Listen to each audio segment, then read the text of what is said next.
হরে কৃষ্ণ। সেই ভগবানের কথা কিছু বলবার চেষ্টা করছি। ভগবান বলছে, তুমি যাই হও, তোমার হাত থাকুক না থাকুক, পা থাকুক না থাকুক, চোখ থাকলেও না থাকুক, পড়াশোনা জানো না জানো, কোনো কোথাও কোনো বাধা নেই, শুধু আমাকে চাইলেই পাবে। তুই কোনো প্রয়াস এখানে লাগাতে হবে না। তুমি পত্র, পুষ্প, ফল, জল যাই খুশি দাও, তাও যদি না থাকে শুধু মন আমাকে দাও। ভক্তিতে কোনো প্রয়াস নয়, কোনো বুদ্ধি লাগানো চলবে না।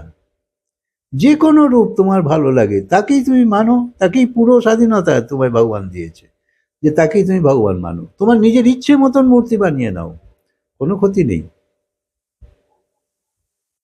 সংসারে কোনো ফল পেতে গেলেও তো বিধিবৎ করতে হয়, ঠিক ঠিক নিয়মে করতে হয়। যদি চায়ে চিনির জায়গায় লবণ দিয়ে দাও, তাহলে তো বমি হয়ে যাবে। কতটা চিনি কতটা চা তাও তো তোমায় খেয়াল রাখতে হয়। কতটা দুধ দেব তাও বুঝতে হয়। কতটা গরম থাকলে খেতে পারবে তাও বুঝতে হয়। গড়বড় হলে চলবে না। কিন্তু ভগবানের বেলায় কোনো নিয়ম, কোনো কায়দা, এসবের কিচ্ছু দরকার নেই। শুধু মন থেকে প্রেম করো। চিত্তেই সংসার বসে তো আছে, আর এই চিত্তকেই শুদ্ধ করতে হবে। না হলে ভগবানকেও পাবে না, সংসারও যাবে না। দুটোই অসম্ভব। আর চিত্ত শুদ্ধ হতে গেলে তোমাকে গুরুর আশ্রয়ে যেতেই হবে। গুরুর কাজই হলো তোমার চিত্তকে শুদ্ধ করা। অন্তঃকরণ শুদ্ধ করতে গেলে ভগবত ভক্তি অবশ্যই দরকার, না হলে হবে না। তাই ভক্তের জীবনেও তো অনেক কঠিন অবস্থা আসে। সেও তো এই সংসারেই আছে। এই কষ্ট ওই কষ্ট, কত কষ্ট সহ্য করতে হয়েছে। চতুর্দিকের কত সমস্যা, কত কষ্ট যেন নিত্য করছে সবসময় জীবনে। এর দুটো কারণ। একটা হলো ভগবান তার দ্বারা এক আদর্শ স্থাপন করতে চায়, অর্থাৎ এর দ্বারা কষ্ট থাকলেও ভগবানের দিকে এ মন লাগিয়েছিল, কষ্টকে উপেক্ষা করে, তবু ভগবানকে ছাড়েনি। আর ভগবানও যে ভক্তের আবেদনে সাড়া দেয় তাও দেখিয়েছিল। সংসারে অনেক বোবা কালা মানুষ দেখা যায়। জানবে যে যে বলতে পারে না, এটা রোগ নয়। শুনতে পায় না, এটা রোগ। যে শুনতে পায় না সেই বোবা হয়। কারণ ব্যক্তি যা শোনে তাই বলে। যেমন ধরো কেরালিয়ান ভাষা, মালয়ালাম ভাষা, কত সব বলে তো সব। তো কি করে শেখে? না, সে বাড়িতে মায়ের কাছ থেকে সেই কথাই সে শোনে, আর যা সে শোনে সেটা বলতে সে শিখে যায়। যদি শুনতে সে না পায় তাহলে বলতে পারবে না।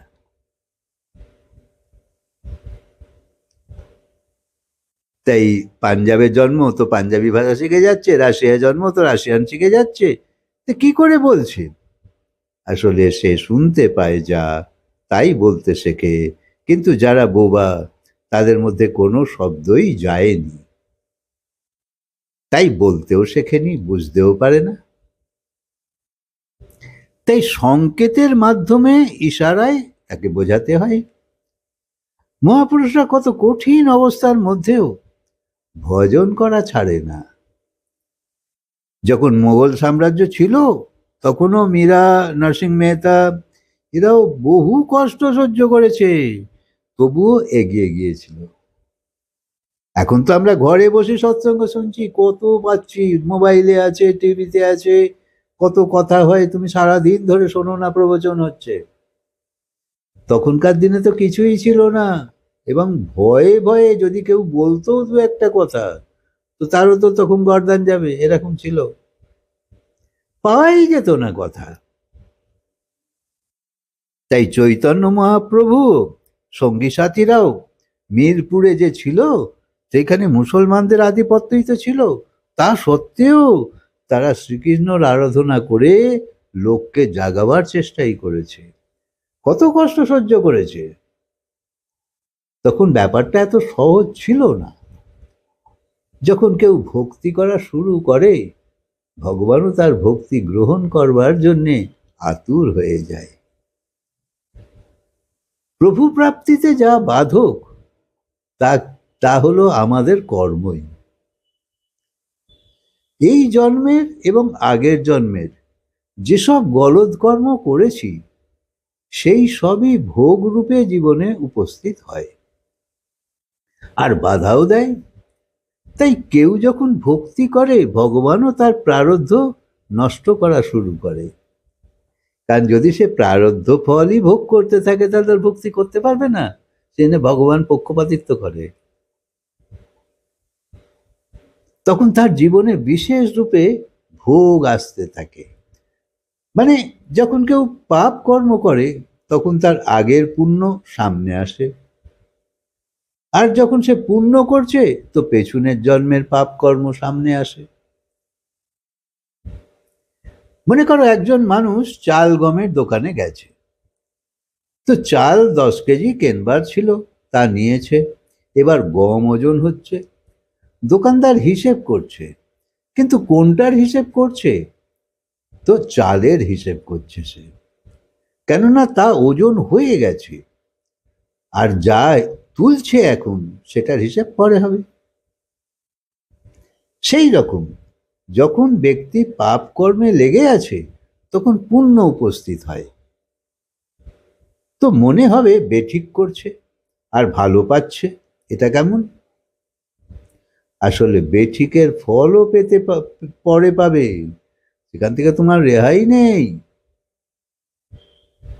তাই আমাদের শুধু লাভের কথাই বলে না, আমাদের দেখবে দোকানে লেখা থাকে শুভ লাভ, দুটো শব্দ থাকে, আগে শুভ তারপরে লাভ। কেননা সব শুভই লাভ, কিন্তু সব লাভ শুভ হয় না। কেউ ঘোটালা করে অনেক কামিয়ে নিয়েছে, তো লাভ হয়েছে, কিন্তু 2 বছর পরে সমস্যা দেখা দিল। তো তো লাভ হলো, তো আনন্দ হলো, কিন্তু পরে জেলে যেতে হলো। তাই কেবল লাভ নয়, শুভ লাভ। তাই যখন কেউ ভক্তি করে, ভগবান তার সব অশুভ কর্ম নষ্ট করতে থাকে। তখন জীবনে ভোগ আসে। ভগবান সামান্য করলেও কিছু অংশ সাধকেরও তাকে তো ভুগতে হয়। ধরো খুব গরম পড়েছে, তো কেউ গাছের ছায়ায় বসছে, কেউ পাখার তলায় বসছে, কেউ কুলারে বসছে, আবার কেউ এসি কামরাতেও ঢুকে পড়ছে। সেরকম প্রারব্ধ জীবের আগে আসে। ভগবান চায় ভক্তকে সারা দুষ্কর্মের ফল ভুগিয়ে নি। ভগবান এরমই চায়, তাই খুব কষ্টও দেয়, ভুগিয়ে নি, যাতে তার ভগবান প্রাপ্তিতে আর বাধা না থাকে। কারণ যা কিছু কষ্টই আসে তা তো আমারই কর্মের ফল। আর এই শরীরেই যদি ভোগ করে নেওয়া যায় তো তাই ভালো, কারণ বাকি থাকলে আবার আসতে হবে। ঠাকুর রামকৃষ্ণর ক্ষেত্রে আমরা শুনেছি। সুবিধেই যে যে ভগবানের আশ্রিত তাকে ভগবান পতনে যেতে দেয় না। তাই ভগবান তাকে ঠিক আগলে আগলে রাখে, যত কষ্টই দিক দুঃখই দিক, যতই সে পাক, তবু ভগবান জানবে তাকে আগলে রাখে। কারণ এ ভক্ত হবে, এ ভক্তির পথে যাবে, এ আমারই মহিমা গান করবে। হরে কৃষ্ণ। কথা আজকে বিরাম দিই, আবার বলবো।